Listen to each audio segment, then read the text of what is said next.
Hello, good morning students. Welcome in Shastri Mahesh Chotiya YouTube channel पर। आज यह जो वीडियो बनाया जा रहा है वो क्लास 6 के लिए अपनी संस्कृत बुक रुचिरा के चैप्टर नंबर 5 पंचमः पाठः लेसन नंबर 5 से, जिसका नाम वृक्षाः, इस पाठ का बनाया जा रहा है, जो कि आपको इसका हिंदी अर्थ समझने में बहुत ही लाभदायक है, उपयोगी है। तो जब भी आपको चैप्टर नंबर 5 का हिंदी अर्थ समझने के अंदर दिक्कत हो तो यह वीडियो ज़रूर देखें और समझने की कोशिश करें। चैप्टर का नाम है वृक्षाः। वृक्षाः नाम लेते ही हमें समझ में आता है कि पेड़। अब एक पेड़ नहीं है, बहुत सारे पेड़, यानी हमें इसमें पेड़ों के महत्व के बारे में बताया गया कि पेड़ वृक्ष क्या चीज़ है और उनका हमारे जीवन में क्या उपयोग है। अभी आपको मैं बताऊंगा पेड़ के बारे में, तो सब जानते हैं, लगभग थोड़ा थोड़ा सब जानते हैं कि पेड़ क्या चीज़ है, कैसा उपयोगी है। तो फिर भी मैं आपको यहाँ बताना उचित समझूंगा, क्योंकि बच्चे हैं जिनको समझा करके ही आगे बढ़ना अच्छा रहता है।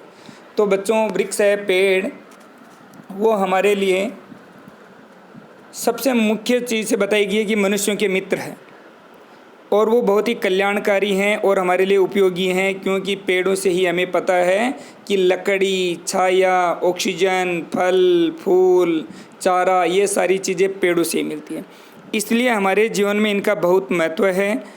आज हम इस पेड़ों के चैप्टर को ही पढ़ने जा रहे हैं और यह चैप्टर एक श्लोकों के माध्यम से लिखा हुआ है।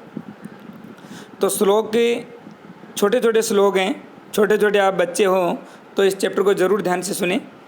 सबसे पहला श्लोक है, वने वने निवसन्तो वृक्षाः वनम वनम रचयन्ति वृक्षाः।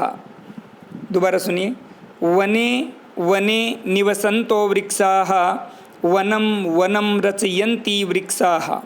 यानी वने वने निवसन्तो वृक्षाः, वृक्षाः यानी पेड़, वृक्षाः यानी पेड़, निवसन्त यानी रहते हैं, वने वने यानी वन वन में, यानी प्रत्येक वन में पेड़ निवास करते हैं, पेड़ होते हैं, पेड़ रहते हैं। प्रत्येक वन में पेड़ होते हैं, निवास करते हैं। और वनम वनम रचयन्ति वृक्षा। अब वृक्ष है वो प्रत्येक वन, जंगल को बनाते हैं।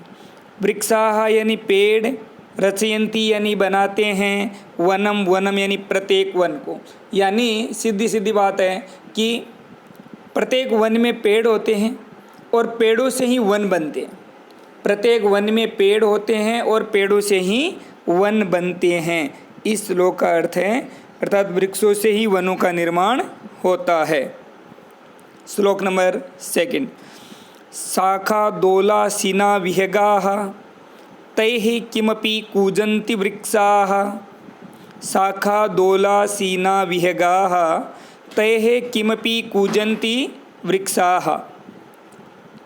अब इसमें बताया गया है कि शाखा, पहले हिंदी अर्थ सुन लो। शाखा दोला सीना विहगा। शाखा मतलब पेड़ की डाली, दोला मतलब झूले। सीना का जब संधि विच्छेद करेंगे तो दोला प्लस आसीना। आसीन का मतलब होता है, आसीन का मतलब होता है बैठना, ठहरना, रुकना। तो बैठे हुए हैं। शाखा दोला, शाखा यानी डालियों पर, डोला, दोला का मतलब झूला। अब झूला, पेड़ पर कोई झूला नहीं है, लेकिन डाली जो शाखा होती है, डाली होती है, टहनी होती है, वो एकदम सॉफ्ट होती है। जब भी कोई पक्षी उस पर आगे बैठता है तो वो लचीलेपन की वजह से इधर उधर हिलती हुई नजर आती है। इसे ऐसा लगता है कि वो एक झूला है। तो यहाँ पर शाखा को ही झूला माना गया, डाली को ही झूला माना गया। तो पक्षीगण, विहगा, विहगा का मतलब होता है पक्षी, विहग, पक्षी का पर्यायवाची शब्द है, खग, पक्षी, विहग। तो ये विहगाः यानी पक्षी शाखा रूपी झूले पर बैठे हुए हैं। पक्षी शाखा रूपी, रूपी का मतलब रूपक अलंकार का प्रयोग है, यानी शाखा को ही झूला मान लिया गया। तो शाखा रूपी झूलों पर बैठे हुए हैं। अगली लाइन है, तय किमपि कूजन्ति वृक्षा। अब वृक्ष उनके द्वारा कुछ भी कूजते हैं। वृक्ष तय यानी वे, उनके द्वारा किमपि यानी कुछ भी, कूजंती मतलब कूजते हैं, कूकते हैं, बोलते हैं, वृक्षा यानी पेड़। अब ऐसे लग रहा है कि जैसे पक्षी जब पेड़ों पर बैठे रहते हैं तो वो चहचहाट करते हैं, चीं चीं चूं चूं अपनी आवाज़ में बोलते हैं, और जब वो बोलते हैं तो उसे ऐसा लगता है कि पेड़ कूकता है, पेड़ कूजता है, पेड़ बोलता है। तो वृक्ष उनके द्वारा कुछ भी कूजते हैं, अर्थात मानो पक्षियों के माध्यम से ही कूकते हैं, मानो वृक्ष पक्षियों के माध्यम से ही कूकते हैं, बोलते हैं। 3rd नंबर श्लोक, पिबन्ति पवनम जलम संततम साधु जना इव सर्वे वृक्षाः। पिबन्ति पवनम जलम संततम साधु जना इव सर्वे वृक्षा। बड़ा अच्छा श्लोक है कि सभी वृक्ष, जितने भी वृक्ष हैं उनकी बात है। सर्वे वृक्षा सभी पेड़, नीचे की लाइन का अर्थ बता रहा हूँ। सर्वे वृक्षा सभी पेड़ किसकी तरह होते हैं? साधु जना इव। साधु यानी सज्जन, जन यानी लोग, सज्जन लोगों की तरह है, इव यानी की तरह है। सभी पेड़ सज्जन लोगों की तरह है, तपस्वी लोगों की तरह ही होते हैं। भैया एक बात बताऊं आपको, सज्जन लोग, अच्छे आदमी, जैसे अच्छे आदमियों का हमारे जीवन में बहुत ही फ़ायदा होता है, वैसे ही हमें पेड़ों से बहुत फ़ायदा मिलता है। ये पेड़ भी हमारे जीवन में लाभदायक है, उपयोगी है, काम की चीज़ है। जैसे सज्जन आदमी, अच्छे आदमियों का हमारे जीवन में जैसे बहुत महत्व होता है, वैसे पेड़ों का भी हमारे जीवन में बहुत महत्व है। तो सर्वे वृक्षा सभी पेड़ होते हैं कैसे? सज्जन आदमियों की तरह है, श्रेष्ठ आदमियों की तरह है, तपस्वी लोगों की तरह। कैसे? जैसे सज्जन आदमियों के पास में अगर कोई अच्छी चीज़ है तो वो धन धर्म के लिए लगा देते हैं, अच्छे काम के लिए लगा देते हैं, और उस अच्छे काम में लगाए धन से दूसरे लोगों को फ़ायदा होता है। सेम वैसे पेड़ हमें फल फूल, छाया, लकड़ी, ऑक्सीजन दे करके भलाई का काम करते हैं। तो पेड़ को यहाँ पर सज्जन आदमी, तपस्वी आदमी की तरह माना गया है। तो सभी वृक्ष सज्जन तपस्वी लोगों के समान है। अगली फर्स्ट लाइन करते हैं, पिबन्ति पवनम जलम संततम। संततम यानी लगातार, कंटिन्यू, हमेशा। वे हमेशा पिबन्ति पीते हैं। क्या पीते हैं भैया? पवनम जलम। पवनम यानी पवन, वायु, हवा। जलम यानी पानी। वो हमेशा पानी और हवा ही पीते हैं।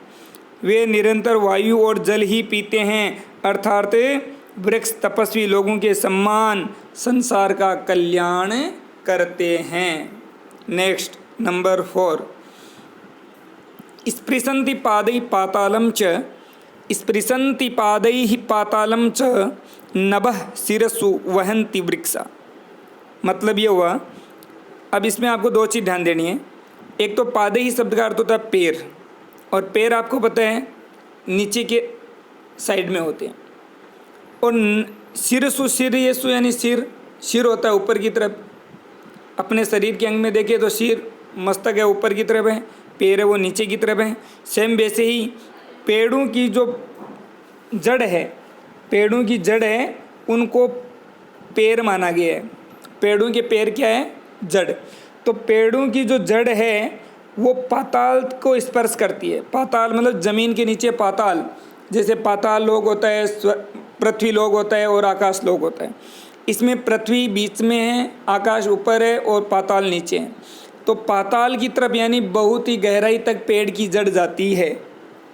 तो अर्थ यह बनता है कि वृक्ष जड़ रूपी पैरों से, जड़ भी एक तरीके से पैर है ऐसा माना गया है, जड़ रूपी पैरों से पाताल का स्पर्श करते हैं, पाताल को छूते हैं, पाताल को टच करते हैं। और सिर, जो पैर का सिर है, अब सिर क्या होता है भैया? अब सिर तो है ही नहीं। आप बोलोगे सिर वही है जो डालियाँ, पत्ते ऊपर के, सबसे ऊपर की जो टहनी है, लास्ट टहनी, वो ऊपर की टहनी बहुत ऊंचाई तक जाती है और ऐसे लगती है जैसे सिर पर आकाश को ढोए हुए हैं, आकाश को धारण किए हुए हैं, आकाश को वहन करते हैं। पेड़ जड़ रूपी पैरों से पाताल का स्पर्श करते हैं और सिर पर आकाश को वहन करते हैं, ढोते हैं। अगला श्लोक नंबर 5, पयोदर्पणे स्वप्रतिबिंबम, पयोदर्पणे स्वप्रतिबिंबम कौतुकेन पश्यन्ति वृक्षाः, कौतुकेन पश्यन्ति वृक्षाः, यानी अब यहाँ पर पेड़ के बारे में बताया गया है कि पयोदर्पणे स्वप्रतिबिंबम कौतुकेन पश्यन्ति वृक्षाः। पश्यन्ति यानी देखते हैं, वृक्षा यानी पेड़, पेड़ देखते हैं। भैया क्या देखते हैं? कौतुकेन उत्सुकता से देखते हैं, इंटरेस्ट से, आश्चर्य से, सरप्राइज से देखते हैं। पेड़ देखते हैं, आश्चर्य देखते हैं, आश्चर्य से देखते हैं। किस में देखते हैं? क्या देखते हैं? पयोदर्पणे स्वप्रतिबिंबम। पयोदर्पणे, पय का मतलब यहाँ पर है जल। अब यहाँ पर दर्पण, दर्पण का मतलब होता है शीशा, आईना। जैसे हम अपना चेहरा देखने के लिए कहाँ जाते हैं? आईने के सामने। सेम वैसे ही पेड़ अगर अपनी परछाई देखता है, स्वप्रतिबिंबम, स्व यानी अपनी, प्रतिबिंब यानी परछाई। पेड़ जब अपनी प्रतिबिंब, अपनी परछाई कहाँ देखते हैं? जल रूपी शीशे में, जल रूपी दर्पण में अपनी परछाई को देख करके या परछाई को आश्चर्य से देखते हैं।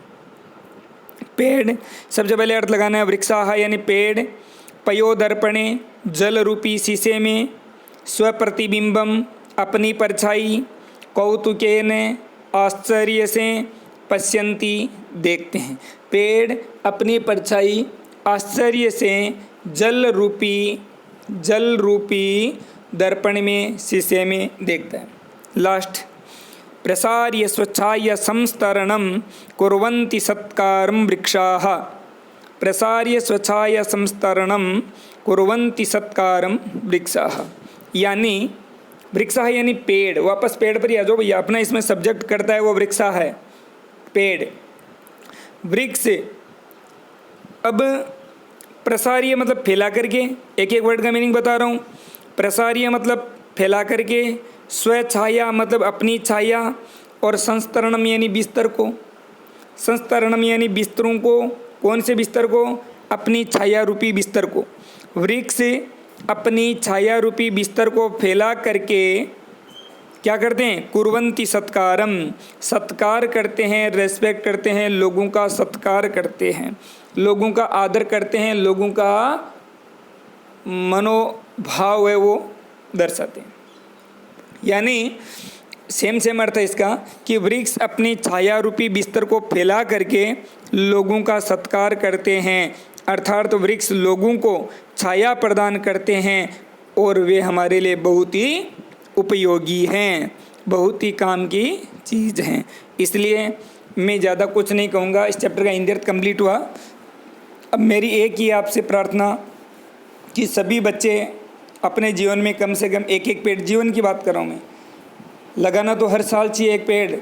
2 साल से, 5 साल से, जब तक वो बड़ा नहीं हो जाता है, परिपक्व अवस्था में नहीं हो जाता है, तब तक हमें उसकी देख रेख करनी पड़ती है।